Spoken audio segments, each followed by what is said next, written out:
For me, I've always had a bad habit of thinking that the future will hold more opportunity. More specifically, I've always thought that time would be more plentiful.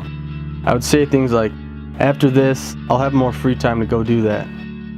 I've come to the realization that it isn't the case. You have to make time. And whether that means moving around your schedule, changing jobs, you have to be the one to make the time to go do whatever it is you want. It isn't going to just happen on its own. We were riding in the truck, heading home from a job after a long day of busting our tails in the summer heat. Naturally, the conversation turned to hunting like it usually does. We both talked about how bad we wanted to hunt whitetails and velvet. Being from Michigan, this wasn't possible to do at home since our season doesn't open until the 1st of October, long after the deer have shed their velvet. I pulled out my phone and started looking for the state with the earliest over-the-counter archery season. We found one. North Dakota.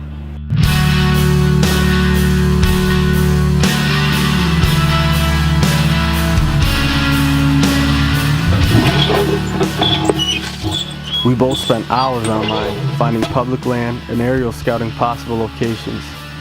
We received a few tips and pointers from our longtime hunting friend who began hunting in North Dakota several years ago, as well as some intel from the guys at Tag and Brag. The countdown began. We left a few days before the opener, hoping to have a few stands hung before we were legal. The closer we got to Nodak, the more the anticipation built. We had several spots to check out, and we wasted no time beginning our scouting mission.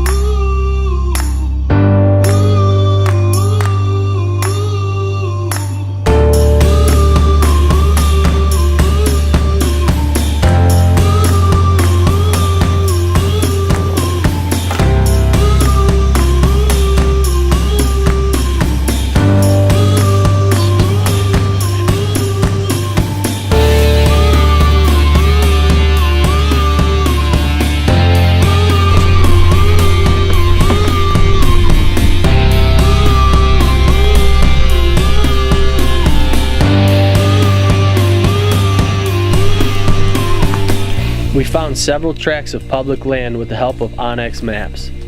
We noticed fresh sign of other hunters also doing some last-minute scouting. We split up to cover more ground. Shortly after, I got a text from Andrew saying that he jumped 2 nice bucks. We hung a cam and backed out in hopes that we hadn't ruined our hunt before it even started. We had a little bit of rain and pretty high wind this morning. Perfect wind for hanging a set in there. Hung the set and we pulled our card on the way out, so about to find out what's on there. 438, so that was you, that was you, that was you, that was you, that was you, that was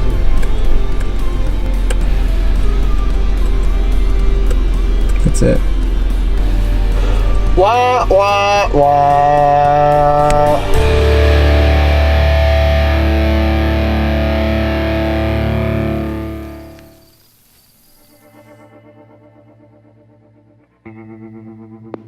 We found some public dirt that boasted the terrain and elevation changes that I was hoping for.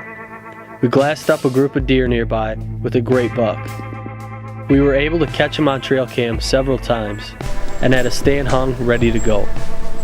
On our morning hike in, we noticed the faint smell of campfire smoke. 100 yards from our stand, we found an illegal campsite with 3 tents and a quad. With no time or other options, we made the climb hoping for the best. Several of the deer from that group walked by, but not the buck we were after. We moved locations for the afternoon and went back to the drawing board.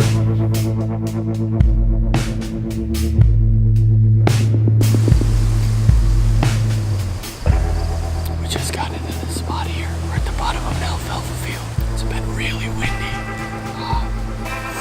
Kind of feel like a suicide mission a little bit. Running out of time, running out of options. What are you gonna do?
figure every time we split up, I kill something.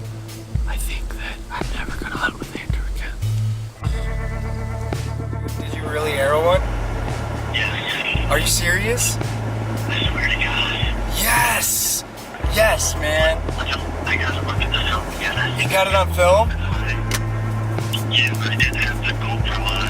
I didn't have time to be right up to like 50 yards. And right behind the shoulder, but about 2/3 of the way out. We just hung that set, man. That's so awesome. I hope you smoked it, man.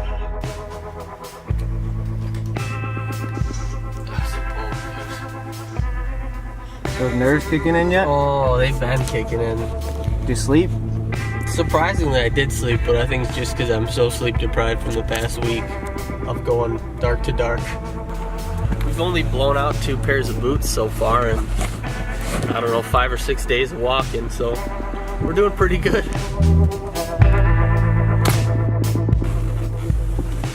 I knew immediately after the shot there was a chance I hit the shoulder. We made the tough choice of letting the deer lay overnight and played it safe, not wanting to risk bumping him from his bed and possibly not recovering. But we weren't the first ones to find him. They completely tore that deer apart, dude. There's not a shred of meat left. Are you kidding me? No meat? That's terrible. It's a great buck though, man. Hey, we got him. We got a buck. We're on the board in North Dakota. We are on the board. First time North Dakota. Do it yourself. I cannot believe that though, dude. Are you serious? They Are you They ate the whole thing in Are one you night. serious, dude?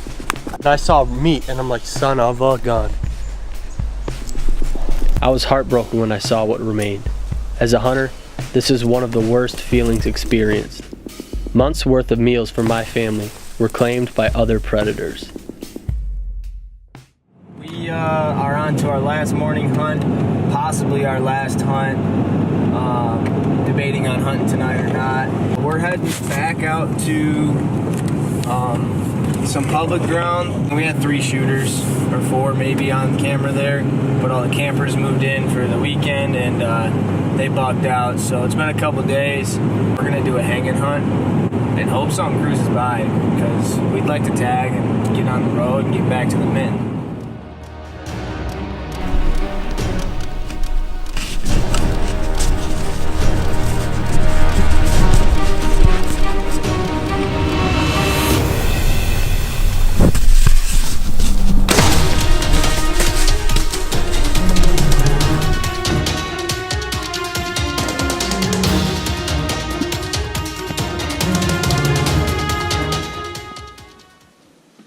It's the morning of our last hunt here in North Dakota. We've been grinding for what feels like 3 days, but we looked at the calendar last night and it's like 10. So our family probably wants us to come home, but he came running in down this ridge. We got in between their bedding and this big stand of oaks. We just do a public land on the last day of our hunt. Public land last day. See, this always happens. We're gonna only plan 2-day hunts from now on. I don't think it happens unless we work as hard as we do.